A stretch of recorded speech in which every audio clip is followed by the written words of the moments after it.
Because Israel is the fiefdom of the Rothschild dynasty, which also controls the American administration, the British administration, and so Rothschild's one arm is not going to criticize Rothschild's other arm.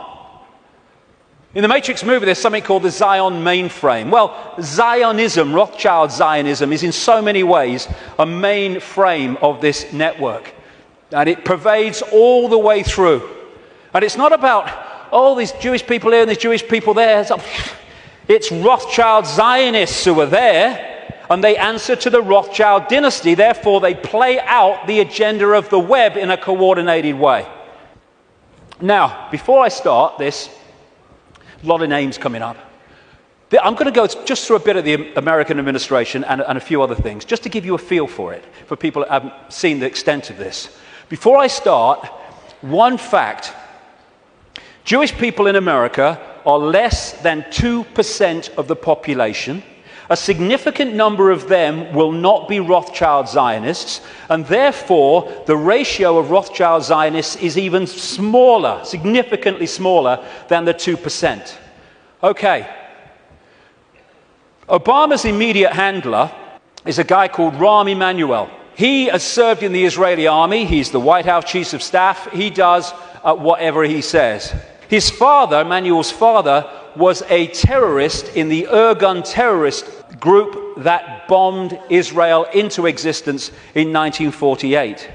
And this is the relationship between Rahm Emanuel, he's the kind of Peter Mandelson of America, and Obama. Hey, you want a Nobel Peace Prize? I can sort it, son. I can sort it, son. No problem. All pictures like that, by the way, are by a guy called David Dees, who's a political artist, brilliant, American, works out of Sweden.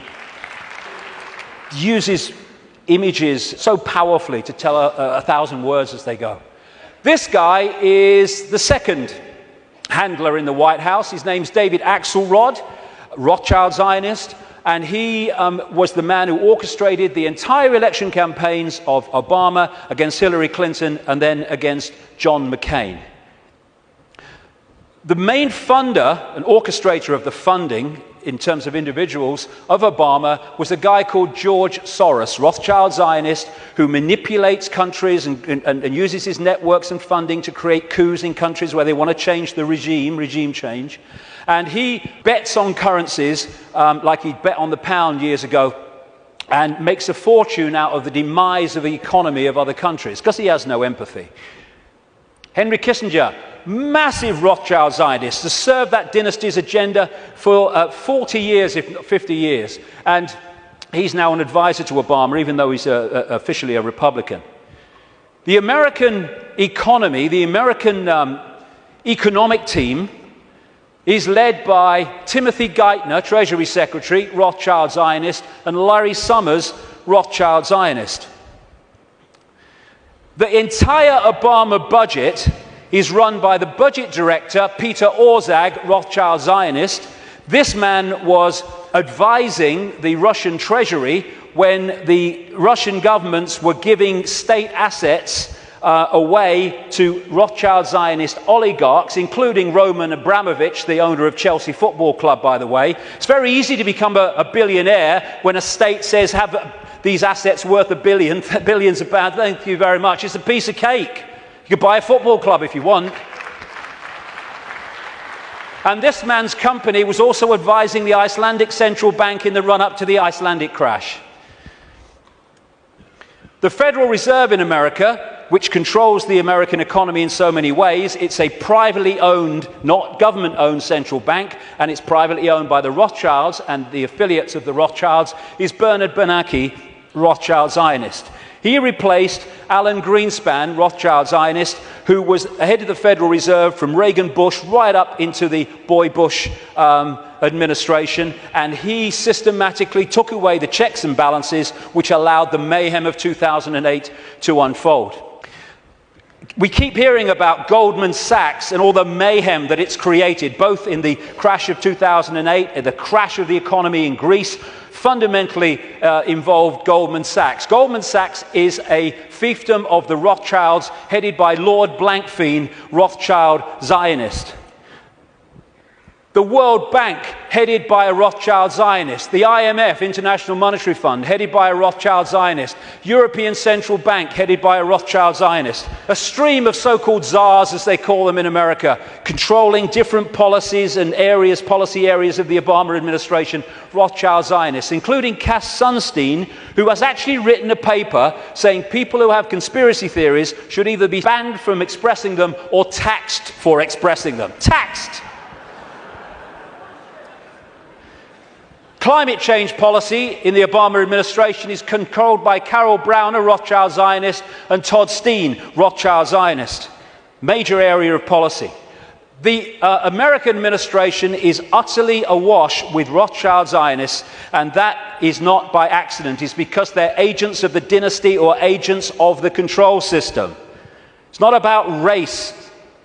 Mossad is not the intelligence agency of Israel. It's the intelligence agency of the Rothschilds, and that's why it turns up all over the world in false flag set up terrorist events and assassinations and all that stuff, because it's not carrying out the policy of Israel, it's carrying out the policy of the Rothschilds that control Israel. Now let's look at 9/11. The World Trade Center lease was purchased just a few weeks before 9/11 by Larry Silverstein, Rothschild Zionist, and Frank Lowy, Rothschild Zionist, and the deal was done with this guy called Eisenberg, Louis Eisenberg, Rothschild Zionist, the head of the New York Port Authority. The head of the CIA, who investigated what happened on 9/11, George Tenet, Rothschild Zionist. The Patriot Act, which was brought out, the Orwellian Take Your Freedoms Away Patriot Act in America, was co-authored, justified by 9/11, though it was written before because they knew it was coming, by Michael Chertoff, whose mother was a Mossad agent and who became the second head later of Homeland Security, an organization Orwellian that was justified by 9/11. At the time of 9/11, in the run-up to it, and then the war on terror and all that stuff, the Pentagon was dominated by Paul Wolfowitz, Rothschild Zionist, Dov Zakheim, the comptroller, who managed to lose trillions of dollars and still got away with it. And by the way, when one announcement was made of how much he'd lost or had gone missing in the Pentagon, they announced it on September the 10th, 2001.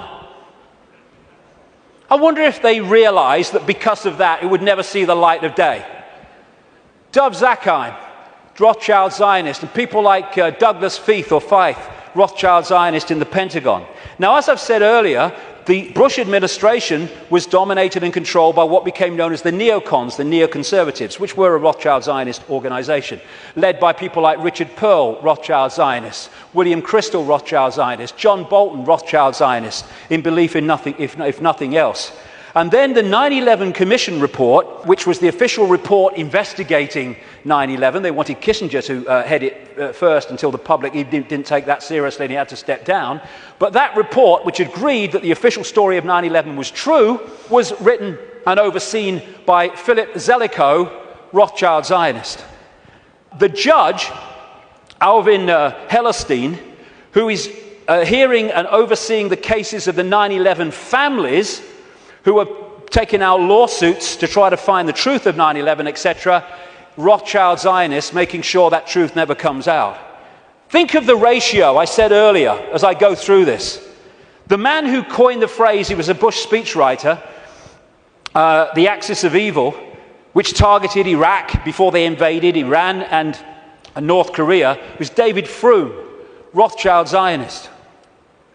So when you look at this, because Israel is the fiefdom of the Rothschilds, you see that this dynamics, or you'd think, is the man of 300 million people, the superpower, is the most powerful of the two. No. He is controlled from there. Because the Rothschilds control them. Do you know Israel has the second biggest F-16 fleet in the world? The biggest outside of America? It's a slither of land. How did they get them? Dov Zakheim, as comptroller of the Pentagon, Rothschild Zionist, made a load of weaponry and planes in America scrap when they weren't, so they could be passed for a song to Israel.